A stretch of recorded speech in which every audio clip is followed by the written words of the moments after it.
Hi, everybody. Today's Wednesday, February 25th, 2026, and our dear friend or brother, Laith Marouf from Beirut, is here with us. Welcome back, Laith. Great to be with you, Nima. I'm glad that you're back safely into your second home country in Brazil. Please hit like button, helping us reaching more people, and follow Laith on freepalestine.video and Free Palestine on YouTube as well. You can follow him. And Laith, let me start with your YouTube channel. What has happened to YouTube channel? Before coming up, I've just learned that what has happened to, it seems that it was an operation happening on your channel. What was that? Yeah, it was a really weird situation. We received like an invitation to a conference in the US. And, before I click on anything, usually we investigate the stuff. So the website seemed legitimate. There was multiple articles published on different sites about this website and the conference. So I clicked on to register. And luckily, usually I never use my email or the emails that are associated with the YouTube page. I have a separate email that's just for registration forms and stuff like this. But somehow, the minute I clicked on this, it jumped from that registration email that I have to my phone, and then cloned the phone SIM card, and then jumped to the other Gmail and other accounts that are associated with the phone, and began to take over all the social media platforms we had. So it was like a race of me trying to change all the codes and the passwords and so on. But they managed to take over the main Gmail account that's associated with the YouTube page. And within minutes, they posted a live stream of Bitcoin with 200 something thousand, simultaneous viewers, and bought all these porn ads on YouTube, all to get the YouTube page basically banned, which it was banned at that moment.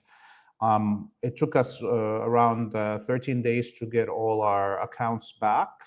And there was a coalition of internet and security rights groups around the world that came together to help us, get back our assets. And alhamdulillah, we got everything back. But throughout this, these experts were, tracking the IP addresses of the hackers and so on. And the website that sent us that invitation for the conference disappeared. And all the articles that were published about this event and this website also disappeared. And the tracking of the hackers led us to their location, or the IP address that they were shadowing in Italy. And then we tracked it all the way back to occupied Palestine. So this was a state actor. This wasn't just regular hackers. They had a whole plan, and it was all for one purpose: to take down our social media channels. It wasn't even targeted at other media activists. It wasn't. It didn't want to take my money. It didn't want to do any of that thing. The main purpose was to shut down our pages, and we were lucky to get everything back. Obviously, my phone is garbage. I threw it. The same thing with the laptop, and the SIM cards that they cloned, I had to delete and get replacements for them. It took, financially a little bit, of course, affected by this, but the viewers have been very generous, donating on our website so we can make up the losses that we had. And we traced that they were trying to take down a few of the documentaries that we produced in Italy and Greece that had the story relating about the collaboration of the fascists in Italy and Greece during World War I and World War II with the Zionists. And it seems like that triggered them. Whatever Mossad agents were working behind this were triggered because of those documentaries. So I encourage people to go to our website, to donate, and to watch these very important documentaries. Yeah. Laith, you've been to Iran, if I'm not mistaken, last week or the week before. And what is your understanding of the situation in Iran, a country that is under the pressure from the United States that the war is coming? You have to be prepared. We're going to destroy you. And you see what is happening in the Middle East and huge escalations in terms of the weapons that the United States has sent so far to that region. What was your feeling in Iran? You know, it's my second time in Iran, and I feel very lucky, obviously, that we arrived, the team of Free Palestine TV, to Iran on the day of the commemorations of the 1979 Islamic Revolution. We witnessed the reality. There was 2 million people in the streets of Tehran alone, close to 20 somewhat million of people out in the streets across the country, in the small towns, in the villages, in the big cities. And, you know, we were able to just mingle with the people. There was no handlers for us. We filmed on that first day the demonstration. We spoke to high school students, university students, elders, women, men, and that documentary is out. People can see it so they can see in their own eyes the realities of Iran. And of course, you know, this was at the same time as the Zionists and the imperialists are claiming that people are being bribed to come out to the demonstration or given food or cooking oil. And I was looking, you know, first off, there's no way you can pay out 2 million to the street. It's illogical. There's no way you can do it. There was very little, you know, things that are given out to people. Yes, there's juice and cake on the side, like little things. People just so they don't get, you know, their sugar goes low or they get thirsty as they're walking. And the, you know, this 5 days that we were there, we managed to go to multiple locations in Tehran, look at the targets that the rioters paid by the CIA and the Mossad were, you know, destroying. And it was really shocking to see the amount of attacks on mosques, on ambulances, on fire stations and fire trucks. We saw in one area the hub for the bus transportation in Tehran. There was at least 20 somewhat buses just in that location that were burnt. So the rioters that the U.S. and the Mossad were trying to instigate targeted primarily the public services to make it impossible for the population to run away from an area that is being targeted. The buses were all destroyed. And the fire stations and the fire trucks to make it that they can't put out the fires, and the ambulances so people are not saved. And this is why of the death, martyrdom numbers of people that were martyred because of this was high, although it's definitely not as high as the Zionists wanted it to be. Around 3,000 Iranians were killed during those 3-4 days of riots. The vast majority of them are civilians and police officers. Less than 1,000 is of those agents, but thousands were arrested. We visited the main police station and the chief of police of Tehran, and we were privy to watch a video documenting the attacks on the police and the police officers. For our viewers here, people must understand that the police in Iran do not carry firearm. They only carry batons. It's like the UK. And that's the rioters took advantage of that. And in the first 2 days, they were deliberately targeting the police officers with machetes, axes, machine guns, pump action rifles, and were burning people alive. We watched videos of police officers, deliberately set on fire We watched, videos of those police officers after being killed, being, desecrated their bodies, even their genitals. It was very hard to watch this. It reminded me, of course, of what the Zionists have been doing to the Palestinians for the last 2 years. This was a ISIS and Zionist level of terrorism.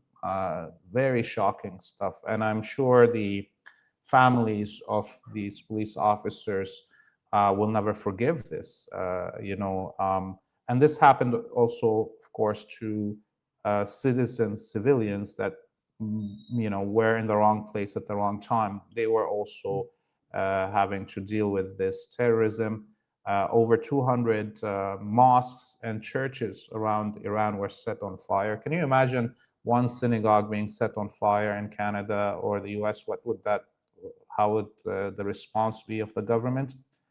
So the Iranian government did its best to quell all of these riots and to safeguard the country, and it managed to do a good job. I think the fact that they were able to control the situation within 3-4 days and to capture the majority of the leaders, the ringleaders of these terrorist cells, because of the tracking of Starlink satellite phones and internet.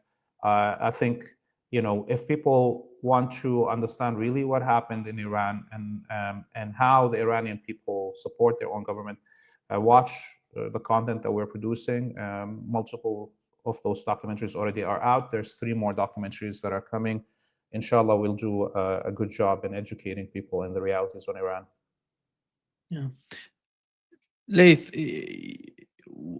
when during those days I was in Iran, and what was so much noticeable was that when the government cut off the internet, everything disappeared, and the riots were somehow disappearing from the scene. And you see, so what is the connection between the riots and the internet? Yeah, What did you find in that direction? What was the main, how was the connection between the people who were doing this inside the country and the people who were the masters of this sort of movement in Iran? Yeah, it's clear that the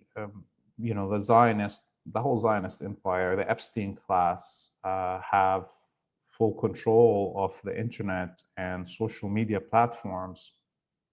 And so, whenever you see these posts happening, instigating riots in Iran, and you look at their accounts, they're all numbered accounts. It's bots, it's trolls, it's Zionists pretending to be Iranians, and this has a huge effect on societies. Imagine if X is right now all advocating for revolution in the United States. How long would the U.S. last as a government? The Iranian government has been good at controlling the main internet.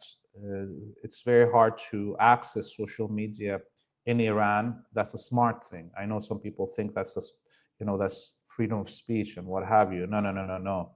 Any self-respecting government today that wants to be sovereign has to control access to Zionist social media, follow the suit of China and Russia on that end.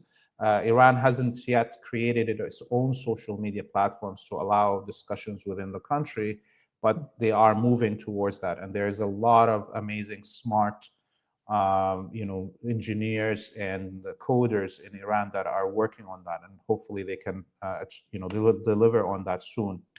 So once you look at how it's hard to access the social media with regular internet or cell phone in Iran, then you realize that these rioters needed to have access to a platform of delivery of information that is not available to the public in Iran.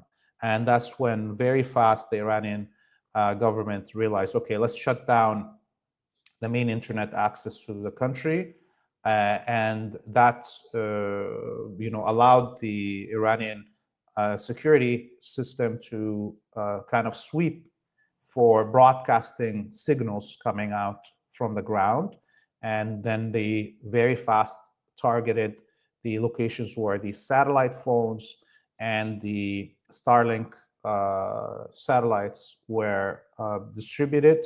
They captured, of course, there was a video that got released a few days ago of a European diplomat trying to smuggle satellite phones. That was happening before, but there's also all these drug dealers and smugglers that were being used by the Mossad and the CIA to not only smuggle drugs into the country from Afghanistan, but also to smuggle these communication devices. Big shipments were captured. The European people should know that almost on a daily basis, Iran captures tons of drugs being smuggled from Afghanistan towards the markets of Europe. And I personally think sometimes I'm like, why is Iran stopping it? They should let the whole European society get drugged up. Maybe that will help us. But because Iran is a country that is, actually looking for the good of humanity, it is stopping this flow of drugs to Europe, although it's not in its interest, just because they have a humanist position. And so, we should look at how the Iranian security apparatuses have been able to succeed in such project of cutting off the communication of these rioters. Other countries should follow suit. I think Russia and China have learned also something from what had just happened, because it's possible that the Americans will want to use the same formulas on them. What was your perception of how prepared Iran is for the fight with the United States? How did you find the people on the streets? You talk with, you mentioned that you talk with people on the streets, but how did they feel about the conflict with the United States? Of course, all of us human beings don't want war. Nobody loves war or just wants it for the hell of it. And of course, families and that are worried about their children. People are worried about their relatives that are in the media and or health system, because the Zionists and the Americans usually target journalists and medical workers, in their first attacks to try to cripple a society. So this is a real worry. People know that they are going to be confronting the most vicious empire that humanity has known, and that this empire has been supporting and arming a genocide in Gaza and the destruction of multiple countries like Syria, Iraq, Yemen, and others. But all of this does not mean people are afraid of this confrontation or that they will capitulate. Most of the Iranian people that told us these worries that they have about their families and so forth were also very adamant that they'd rather be martyred than become slaves of the Epstein class. They'd rather that their children be martyred than end up in the child smuggling rings that are taking these children from Gaza, Syria, and so on into this pedophilia and cannibalism rings that are there. So that's what we heard from regular people. We also managed to visit the Iranian Aerospace Industries Museum, and a brigadier general gave us a tour showing us all the weapons that Iran has used in the 12-day war and the Truthful Promise 1, 2, and 3. And all of those missiles and drones were clearly effective during those confrontations with the Zionists in the United States. And one thing to note here is that everything that we saw in the 12-day war and Truthful Promise 1, 2, and 3 are weapons that are at least a decade old. So everything that we saw inside this museum and everything that the Americans and the Zionists know about since it was used in those confrontations is really a decade old. So that means that Iran has much more advanced weapons and is going to show surprises in whatever confrontation, if it happens in the next week or so. And that these weapons, if we know that Iran used hypersonic missiles that were like Mach 12 speed, this time it will be like Mach 20. The drones that Iran has will be able to loiter and fly for hours and hours over their target. There is stealth drones that we haven't seen yet. And this is all just the weapons that are, land-based. We didn't see the stuff that is sea-based or stuff that is in the air. So it is clear that Iran is ready for this war. It doesn't want this war. Iran is not a war-crazy nation like the Americans are or the Zionists, but it is a country that has built all its military capabilities in a defensive manner, and thus it is succeeding because it's concentrating on the needs that it has to defend itself from possible American and Western intervention. Laith, part of the conflict, we know that if something happens between the United States and Iran, a war would be, is not just about Iran and the United States. We have a regional war, as the Supreme Leader of Iran said. That regional war would bring, would, cause a lot of problem for the Persian Gulf Arab states because they're sending a lot of oil and gas using the Strait of Hormuz. Not only that, when it comes to the Bab el-Mandab and the Red Sea, that is, again, the other problem that the United States tried to solve. The Trump administration tried to resolve that, when they were elected in the United States, but they couldn't defeat Yemenis in those days. But somehow Trump and his administration feel that this time around would be different, that they can make Iran, they can put pressure on Iran the way that Iran would say, I'm going to capitulate. I'm not going to do anything else. And let's talk. Let's do whatever you want us to do. But that's not going to happen. And how do you see the reaction coming from the whole region? I'm talking about the Hezbollah in Iraq. You have Hezbollah in Iraq. We have Hezbollah in Lebanon as well. But we have Houthis. And how do you see the combination of forces if something happens in the region? Yeah, I mean, over the last few days, we've heard statements from Hezbollah Iraq saying, and with a video showing their capabilities, their bunkers and tunnels underground, saying that they will be immediately engaged in defense of Iran if Iran is attacked. We heard, of course, Sayyid Abdul Malik al-Houthi, leader of the Ansarullah and the government of Sana'a, Yemen, giving similar statements. And Hezbollah also, with Sheikh Naim al-Qasim, a few days ago, said hinted to the same thing. I think Hezbollah is trying to be ambiguous, Hezbollah Lebanon, but it's clear that if Iran is attacked, it's a life or death situation for Hezbollah in Lebanon. It will be defending Iran if that attack happens. And that led to a statement from the Israeli government just a few hours ago saying that in the situation that Hezbollah Lebanon joins a war and attacks the Zionist colony or the Americans, that they will be attacking government infrastructure in the country here, that they will be targeting the airport, the ports, the bridges, the electricity, and so forth, which is all war crimes, of course.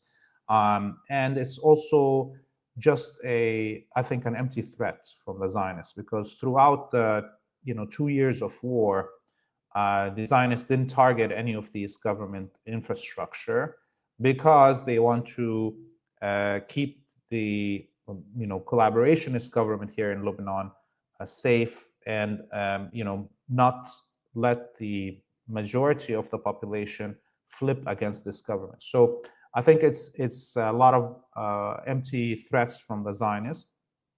But I would be worried that if the United States did not attack Iran over the next 7 days, that it may turn all the weapons that it has gathered in the region for an attack on Yemen and or Lebanon.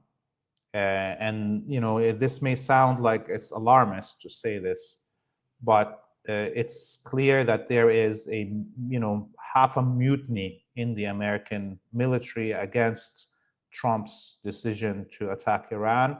There will be thousands of American soldiers dead in such a war, and it will not be a 1-2 weeks, or it could be lasting years, this war, and much of the region, vassals of the United States, will be destroyed, their economies, their buildings, their glass towers that they have. So if the United States decides that it's not going to go to war with Iran, it may turn this firepower that it gathered here against members of the Axis of Resistance. So I think the Yemeni armed forces are getting ready for such a possibility. And if the United States is stupid enough to actually attack Iran, we will see the Yemeni hypersonic missiles also targeting the American and Israeli naval ships in the region. And this war is going to be an all-out war. And as you said, much of the oil and gas exports in the region will come to a halt. The whole global economy will be crashing. China will be affected because the majority of the oil and gas that it uses comes from the Persian Gulf. So I think we may see very fast other players getting involved because of their own national interest. So let's see how stupid the United States is. But at this moment, I think that there's nobody who's rational in controlling the U.S.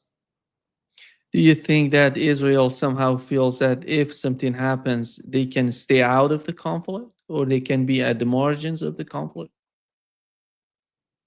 I think they are hoping to stay camouflaged in terms of their involvement in this conflict. But we all know, and the leadership in Iran and the leadership in the various components of the Axis of Resistance, that all of these wars, all of these genocides have been conducted on behalf of the Zionist colony.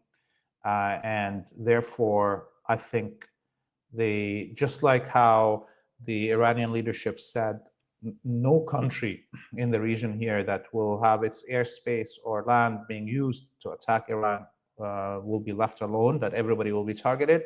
Similarly, this is how the Axis of Resistance will deal with the Zionist colony in the situation of a breakout of a war. Currently we see a big gathering of American air power in Ovada base in the occupied Palestine. This is kind of the second line of gatherings of aircrafts of the U.S. has in the region, Jordan being the primary right now parking place for these aircraft.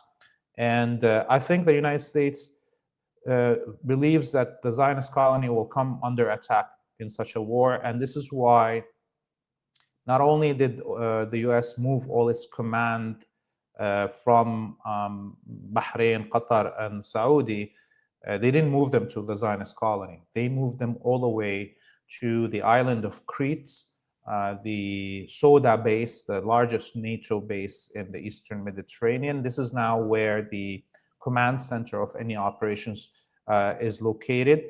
And this is because the US believes that the Zionist colony will come under attack. Last time the US, during the 12-day war, lost generals and lost officers in the Iranian attacks on the headquarters of the Mossad and the Shabak.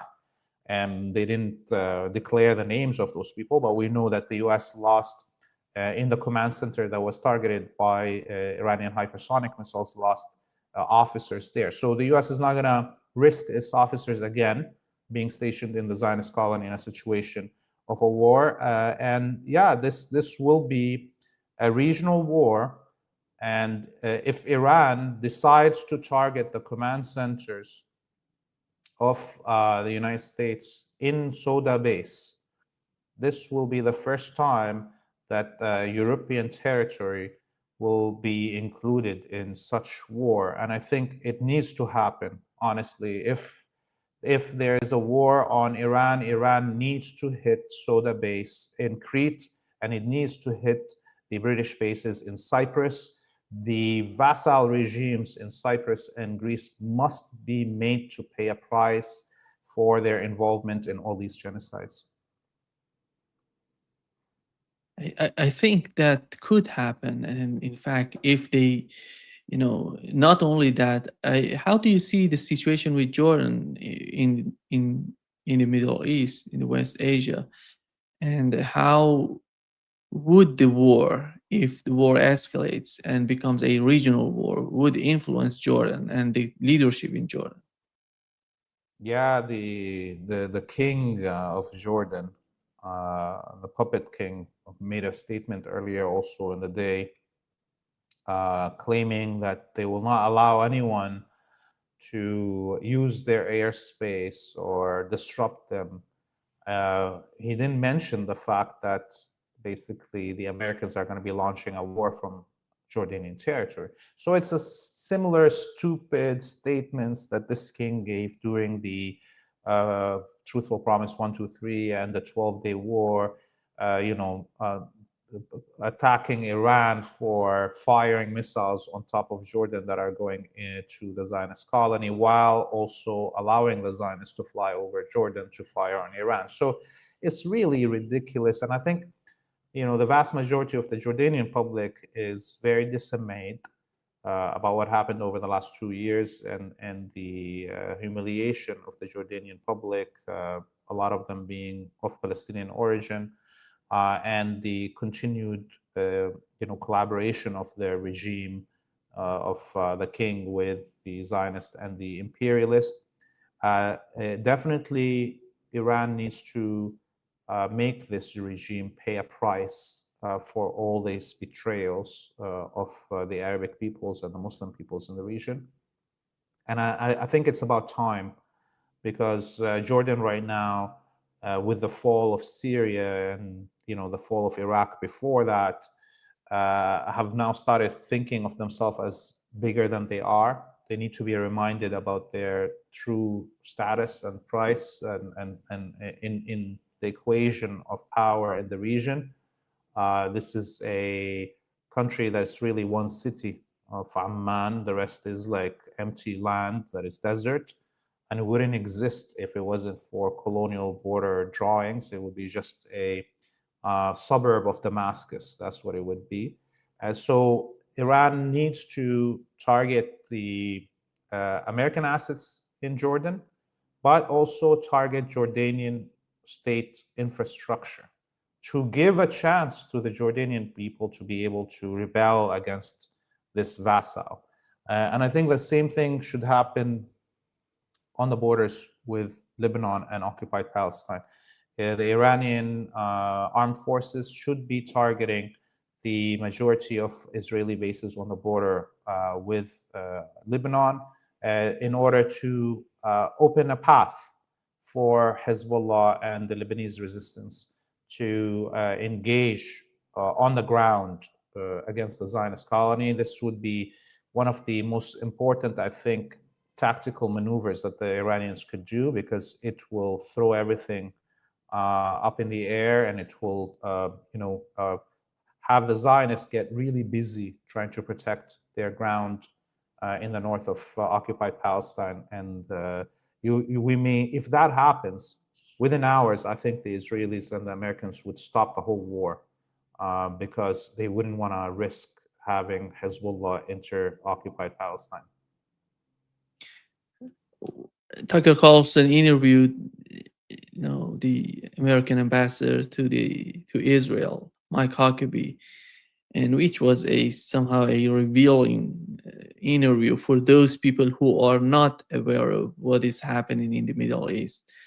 And we were talking about it for such a long time here on this podcast. What is the main agenda? What is the plan on the part of the Israelis and the Zionists?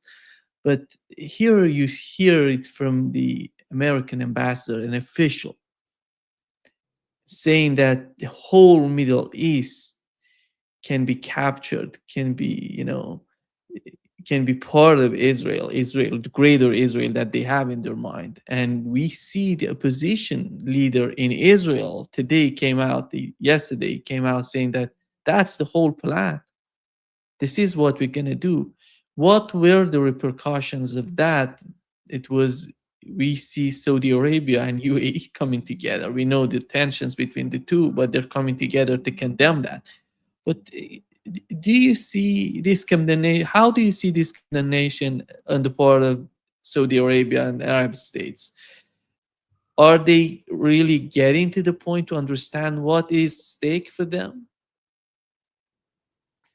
Unfortunately, they know this for the last 100 years, these vassal regimes in the Arabic world.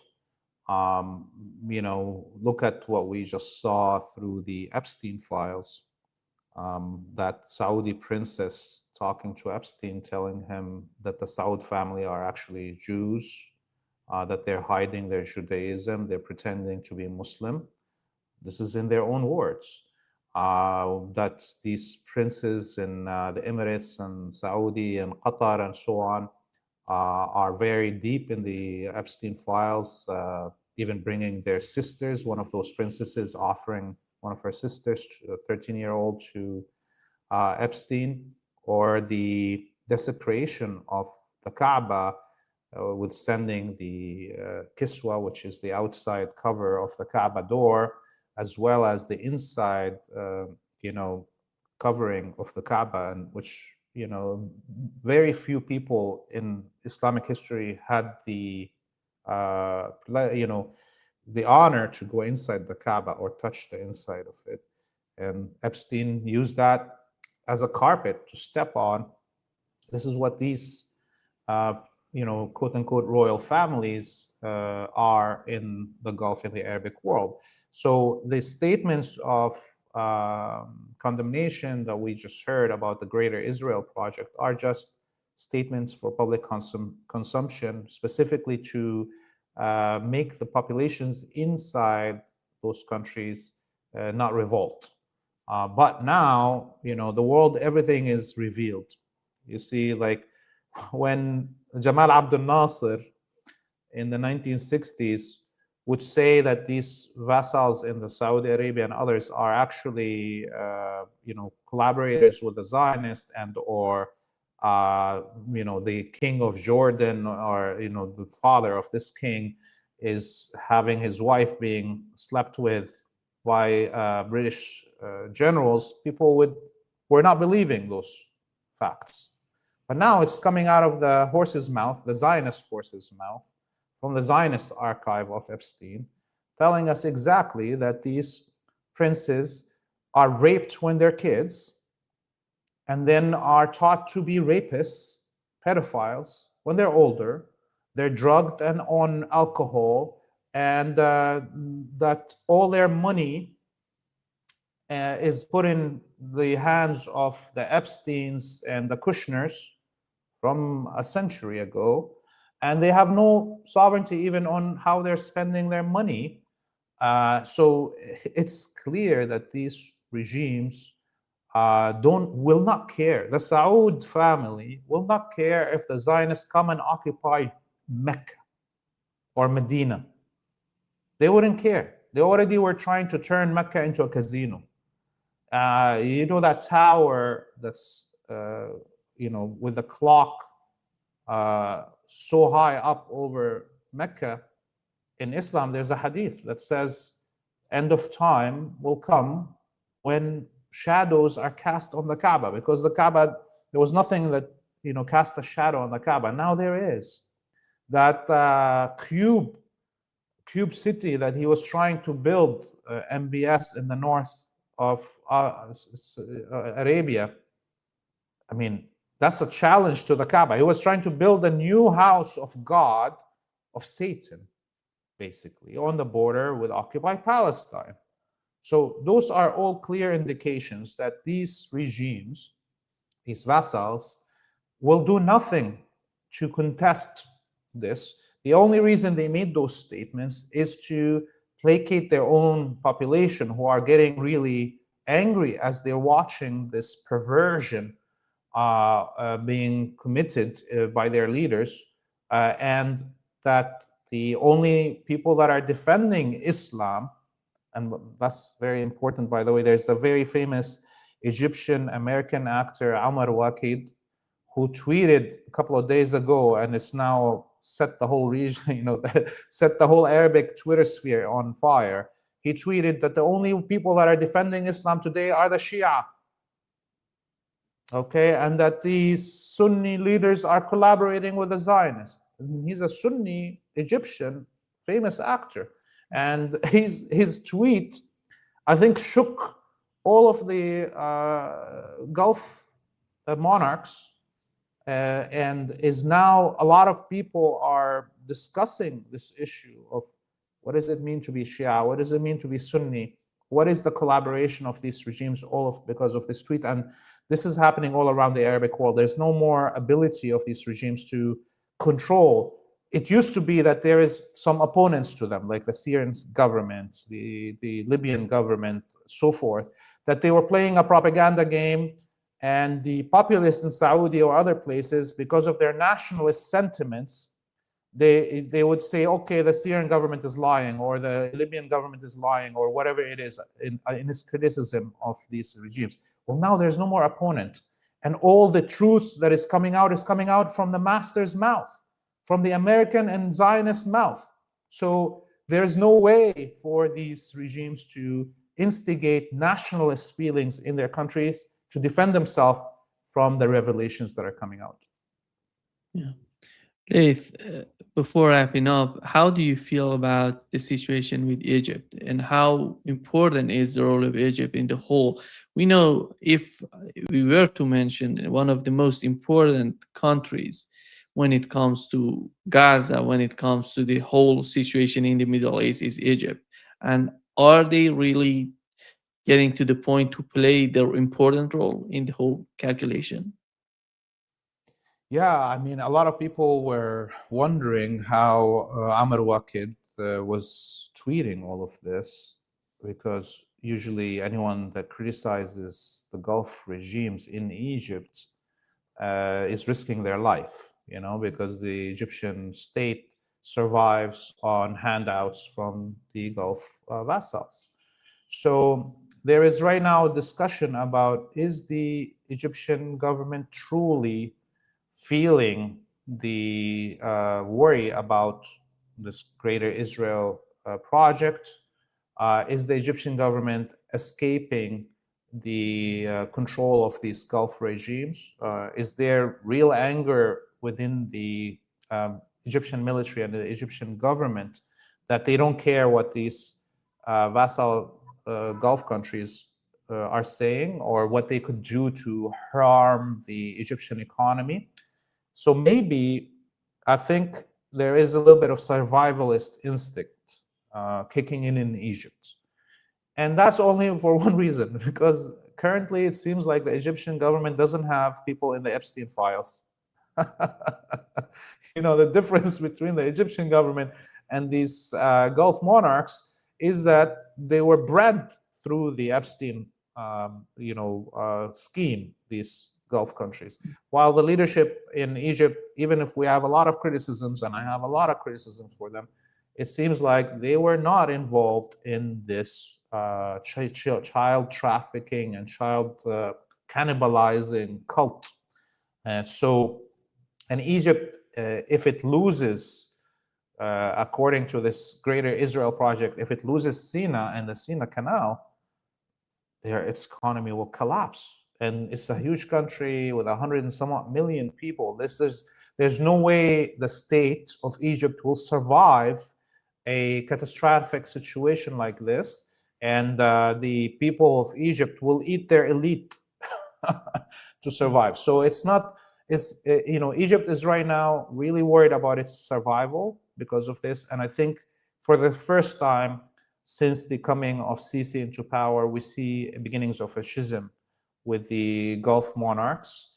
Iran should find a way to reproach Egypt, take advantage of this moment. We see Turkey is also trying to do that. So between Turkey, Iran, and Egypt, this would be like the bulk of the Muslim population in the region. Will be like almost 2/3 of the Muslim population in the region is in those three countries, and that an alliance between these three could be a huge deterrence to Western interventions in the regions. I don't know how much Turkey is amenable to something like this, but there is a moment, and Iran and its government should try to figure out if there's something we can do because of this moment. Yeah. Thank you so much, Laith, for being with us today. Great pleasure, as always. Thank you very much, Nima. Hopefully, we'll see you next week. See you. Bye bye.